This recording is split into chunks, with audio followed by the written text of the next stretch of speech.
Alright. Back at the beach. This is Point Breeze Beach. The reason I'm doing this here is because this is the beach in my hometown where I grew up. And this video is going to be more of a biography of my driving life. And it started off in this town. But before I go on, I feel like I should give out a warning. Don't try any of this stuff because you will probably die. I'm not even joking. This is just stuff that happened in my life. Just don't try it. But it all started out when I was like 3 years old. There was, I was always fascinated by cars. I was always playing with them. So when I was in diapers, I was, of course, playing in a car. It didn't have keys in it. And somehow I ended up taking it out of park, and the car rolled backwards into a ditch. And luckily, at that time, I lived in a small house on a small side street kind of road, so no cars were coming, but the ditch was pretty big. And I started in the front seat here, and I remember just bouncing off the top and then landing in the back seat and thinking like, wow, that was a fun ride. And everybody's freaking out, of course. So that was my first fun ride in a car. But it didn't stop me from loving cars. So, after a few years, I was 3 at that time. So at about 9, 10 years old, I was in a school in Silver Creek. And I want to say maybe 6, 7. No, sixth grade, 5th, 6th grade. And I remember walking into the library, and I remember seeing a Lowriders magazine. That just kind of blew my mind right there, that these cars could be just so customized and bright in all kinds of different ways. And then you add the hydraulics. Yeah, that just made me car crazy right there. That's when I just fell in love with the lines of a car and like the engineering and everything all at once. And but driving has always been a natural thing for me.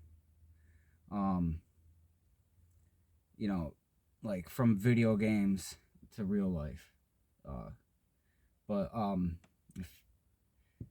I was playing this one game on PlayStation with this kid who had Tourette's, and one of them swearing kinds, but he also knew everything about cars and how to drive them. And I remember him telling me some crazy shit about cars back then, that just like you could just be talking for hours and saying stuff, and your mind is blown. But we would play driver, and it was sweet because it was like a 2-player game, but there was no other cars on the road in like this city format kind of thing. And he would beat me. Yeah. But after a while, I eventually learned how to be fast and cut corners, and that's when I realized that when I drive, I get into this zone. It's kind of like tunnel vision, but it happens at all speeds. So I get into that white zone, and I ended up beating him at whatever game we were playing. We call it like tag or whatever. So I always had kind of a car control feeling. But fast forward to like, I want to say 19-ish, I was going to this place called the Knockout Factory in Salamanca. And this is back when we used to get snow. So there's a good amount of snow on the road. And I had this 2001 Ford Escort ZX2, and I had a system in the back that I was trying to hook up. There was, 212s in there. And this is before truck driving, so I didn't know rev matching and everything. But there was this hill called Broadway Hill, and it goes downhill in kind of a S kind of pattern. So it kind of did that. It's kind of hard to explain, but there's a wall of rocks on one side and then a cliff on the other side. And I knew this coming up to the road, and there's doing this at the beach. People are pulling up, but I ended up downshifting, and from third to second, I'm going around the curve to the left, and I feel the car kind of just sliding out, and I'm like, uh-oh. And then I just somehow upshifted into third, and then I cut the wheel all the way to the right, and came around the corner that kind of went to the right, and somehow did a whole 360, pulled myself out of it without touching a guardrail or anything, and just kind of like drove out of the bottom. How I pulled out of that, I don't know. That was crazy. But that was like, I wasn't even scared after. I just kept driving, and I was just like, wow, I am a driving god. And I am. But hopefully someday I can prove that for real. But so after that, I was still skateboarding at this time too. Like skateboarding, I just stopped a few years ago, but I always wanted to travel and go to different cities and skateboard. And it didn't work out for me getting sponsors, but I ended up going to Buffalo Tractor Trailer Institute, learning how to drive semi trucks. And basically that school was just learning the physics of all kinds of things, paperwork, how to drive on the road, all kinds of shit, all kinds of stuff. Really, I mean, a lot of it was learning how to back up, but there was a lot more to it. And I should have failed because we were doing just driving around the city. I was driving, and the roads are really tight, and this is my first time driving something really wide. But we pull around this corner, and my trainer is like, you should move over to the left before you hit the sign. Ding! Hit the sign. And I'm like, oops. And he's like, don't worry about it. You just forget it happened. And yeah, that was cool. And then went into truck driving, worked for this company called Central Refrigerated, and my over-the-road trainer's name was Bart Simpson. Shit you not. Looked like Homer a little more than anything, but he was the coolest dude ever. The first thing that happened, he had this big square nose, the longer, older looking trucks that I like driving. They look way better than the Volvos with the short nose, but they have horrible turning radius. And the first thing I did is I pulled out of this one factory, and I made a left turn, and the curb was unreasonably high in this one corner for some reason. It didn't make sense. We joked about it after, like, why was it so tall? But I would go to make that turn. He's like, turn it harder. And I have the thing already all the way turned, and ding, he friggin' scraped the bump. I scraped the bumper off that curb, and he's like, oh well, just keep going. I'll fix it later. And so yeah, I did. I kept going. But yeah, he was a cool dude. I got a couple more stories with him.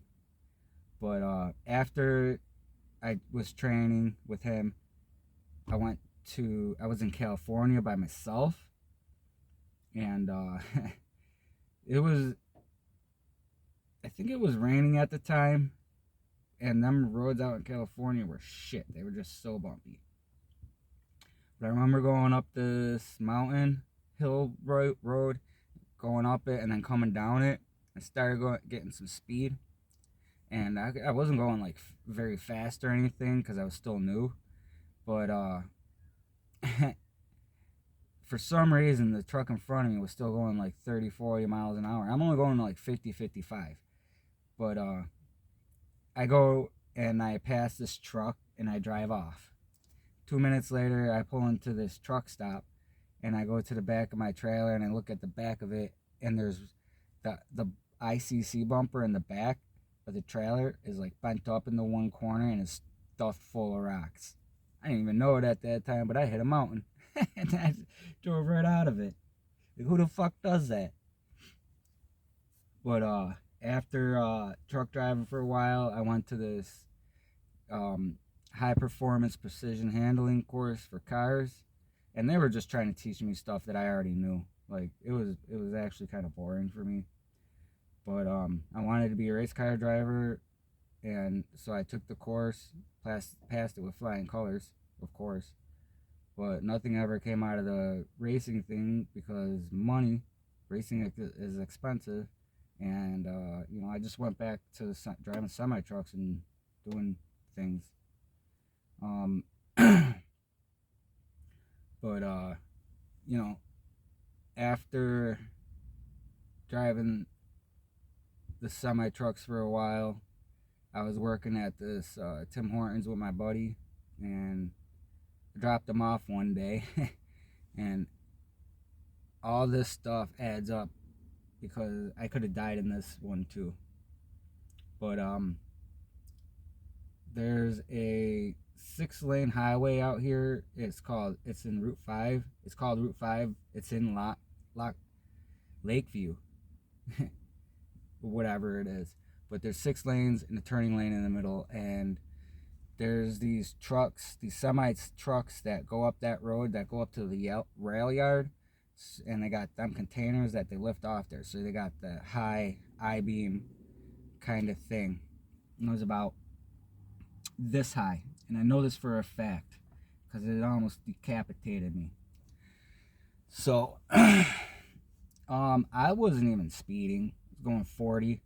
I was in that middle lane, and one of them trucks decided to just go right in front of me, and I couldn't stop because it was packed full of ice at this time, and so I had to bust a move. I didn't even think about it. I just did a Scandinavian flick, and I know you non-drivers, if you've made it this far, you don't know what that is, but yeah, give it a flick one way to pitch the car the other way, and I did that and carried the momentum. I don't know how, but as soon as the truck straightened out and pulled out of that turning spot, I was able to squeeze through there. And the thing about that is, I didn't know if there was anybody behind him. If I went a little bit wider, I don't remember if there was probably cars passing that other lane right there. But I squeezed behind him, probably missing these cars, and I don't know if there was another car there, but I fucking went around that, fucking drove out of that, and that, I damn near shit myself. But yeah, those were just some of the stories that I have of driving. Hopefully they were entertaining, and if you liked it, just hit the like button, subscribe, share, whatever, comment. Let me know what you thought, and hopefully see you around.